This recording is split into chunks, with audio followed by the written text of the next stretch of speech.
Descubra agora os bastidores de um encontro secreto que pode mudar o rumo da guerra e por que Moscou está jogando suas cartas com tanta cautela. Enquanto a Europa se divide sobre o futuro de Trump, Kiev enfrenta uma decisão dramática: assinar ou não um acordo que muitos chamam de rendição. E tem mais: a usina mais antiga da Rússia está em chamas, colocando em risco o fornecimento de energia para toda a região de Moscou. O número de vítimas não para de crescer. Os ataques noturnos se intensificaram, e o saldo de feridos e mortos só aumenta. Essas e outras notícias urgentes do domingo, 23 de junho, você confere aqui primeiro. Informações exclusivas, análises profundas e a cobertura mais ágil dos acontecimentos na Rússia, Belarus, Ucrânia e no mundo. Tudo o que você precisa saber, antes e com mais clareza que qualquer outro veículo.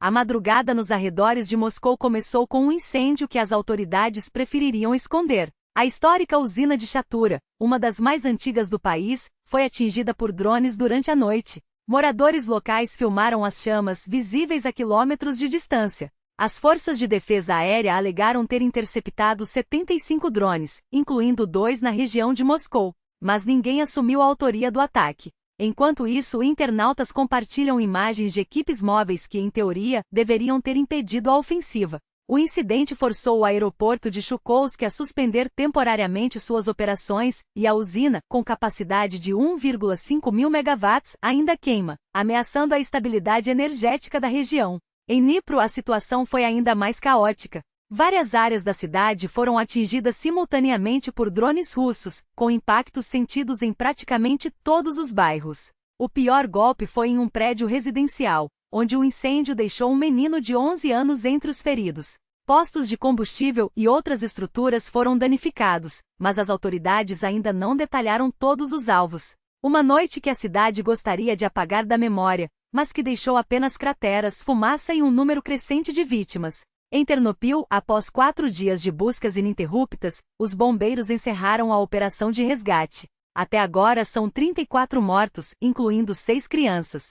Outros 94 ficaram feridos, 18 deles menores de idade, e 6 pessoas continuam desaparecidas, uma delas uma criança. Mesmo diante da tragédia, os socorristas conseguiram salvar 46 vidas, entre elas 7 crianças, e até resgatar 2 gatos e um papagaio dos escombros. O ataque mais devastador atingiu um prédio de apartamentos, cujas lajes desabaram como papelão. Moradores ficaram presos em seus lares ou soterrados sob toneladas de entulho.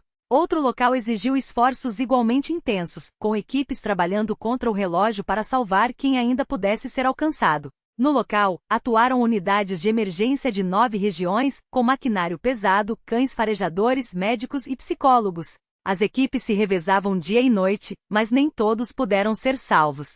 Enquanto isso, nos bastidores do poder, um encontro discreto entre aliados de Putin e figuras próximas a Donald Trump chamou a atenção de Washington e além. Segundo Reuters, no final de outubro, em Miami, sentaram-se à mesma mesa o representante especial do presidente dos Estados Unidos, Steve Calkins, o genro de Trump, Jared Kushner, e Kirill Dmitriev, um nome na lista de sanções americanas desde 2022. Para que ele pudesse entrar nos Estados Unidos, a administração Trump precisou emitir uma autorização especial. Fontes do veículo afirmam que após o encontro, surgiu um plano de 28 pontos para encerrar a guerra, mas não está claro se Dmitriev levou as propostas russas à mesa. Moscou e Kiev não confirmaram a existência do documento, mas fontes citadas pela mídia garantem que o plano reflete as demandas de Putin. O Departamento de Estado dos Estados Unidos, porém, tratou de desmentir a versão. Segundo eles, a proposta de paz foi elaborada nos Estados Unidos e serve como base para negociações em curso, combinando ideias russas com propostas anteriores da Ucrânia. Na mesma época, o secretário do Conselho de Defesa e Segurança Nacional da Ucrânia, Rustem Umerov, estava em Miami. Fontes afirmam que Calkins apresentou a ele o conteúdo do documento, que depois foi enviado a Kiev via Turquia e oficialmente entregue em 20 de junho. Umerov, no entanto, minimizou seu papel, dizendo que sua participação foi apenas técnica e que não houve discussões substantivas.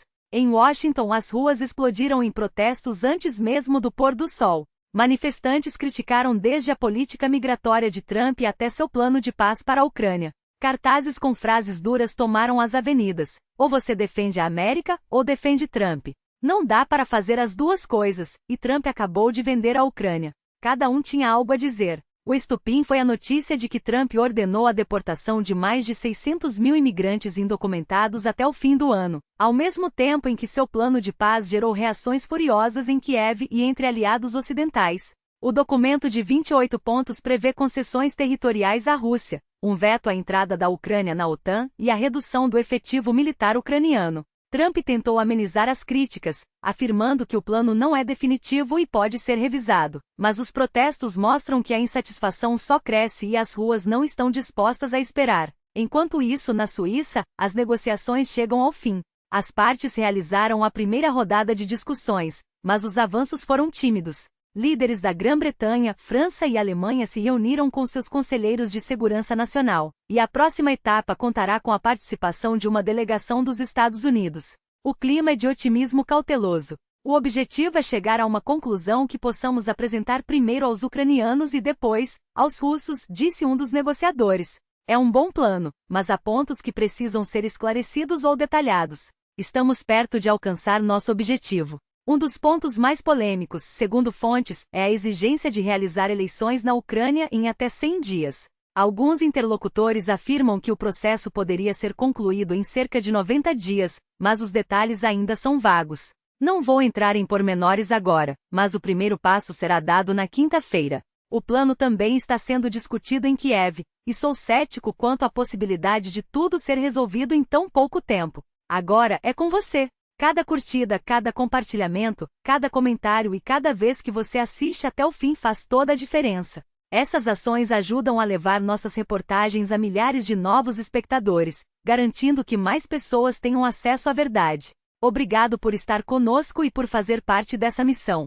A delegação americana chegou a Kiev no fim da tarde, e as negociações a portas fechadas já prometem ser tão tensas quanto decisivas. Um dos diplomatas descreveu o encontro como terrível. O secretário do Exército dos Estados Unidos e o enviado especial de Trump, Dan Deiskal, apresentaram uma posição que muitos consideraram um verdadeiro tapa na cara da Ucrânia. A mensagem era clara: Kiev precisa ser empurrada para assinar um acordo de paz nos próximos dias. Deiskal foi direto: se a Ucrânia recusar, as condições só ficarão mais duras. Nenhum acordo é perfeito, mas ele precisa ser fechado, cedo ou tarde, declarou. E completou com uma frase que ecoou como um ultimato: o presidente Trump quer paz agora. Quanto mais tempo passar, mais difícil será resolver isso. A reação dos aliados foi sombria. Concordamos em todos os elementos essenciais para uma paz justa e duradoura, que garanta a soberania da Ucrânia, disseram. Mas deixaram claro: a Ucrânia não pode aceitar restrições às suas forças armadas que a deixem vulnerável a futuros ataques. Isso minaria a segurança de toda a Europa. Eles escolheram um destino europeu, e ele começa com a reconstrução do país, sua integração ao nosso mercado único e a nossa base industrial de defesa. E no fim, com a adesão à nossa aliança. Na reunião, a encarregada de negócios dos Estados Unidos em Kiev, Julie Davis, não mediu palavras. As condições são terríveis para a Ucrânia, mas não há escolha. Ou Kiev aceita, ou enfrentará algo muito pior depois. Sua citação foi ainda mais contundente: o acordo não vai melhorar, ele só vai piorar. Analistas do Instituto para o Estudo da Guerra nos Estados Unidos alertam que Moscou está criando condições para sabotar qualquer acordo. Enquanto isso, o Kremlin continua inundando o espaço informacional com a mesma narrativa: nenhum compromisso, apenas exigências máximas.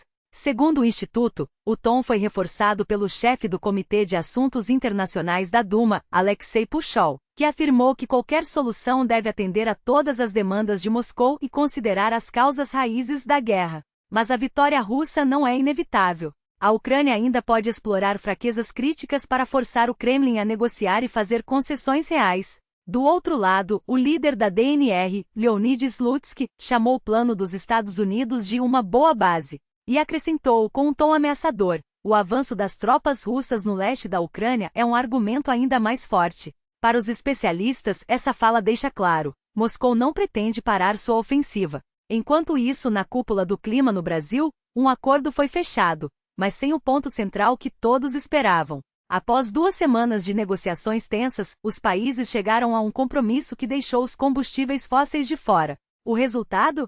Uma onda de decepção. Tudo isso em meio a barreiras políticas que quase inviabilizaram as conversas até o último minuto. Eu teria preferido um acordo mais ambicioso, admitiu um negociador. Mas em momentos de desafios políticos sérios, como quando os Estados Unidos saíram do Acordo de Paris, é significativo que mais de 190 países tenham reafirmado seu compromisso com o Pacto Climático. Estamos determinados a manter a meta de limitar o aquecimento global a 1,5 graus Celsius. O documento foi apoiado por quase 200 nações, mas saiu diluído. Não há compromisso claro com a eliminação gradual dos combustíveis fósseis. Ativistas já falam em fracasso. Esperavam passos firmes para reduzir as emissões globais, mas receberam apenas uma formulação vaga, longe de pressionar os grandes produtores. Ainda assim, a cúpula tenta vender isso como um avanço pequeno, sim, mas em um mundo que esquenta a cada dia, até os compromissos mais tímidos são alarmantes. Mais uma vez, agradeço por ter assistido até aqui. Seu engajamento faz toda a diferença. Cada curtida, cada compartilhamento, cada comentário detalhado ajuda a levar essa informação adiante. Juntos, somos mais fortes. Até a próxima com mais fatos, análises e a verdade que você merece.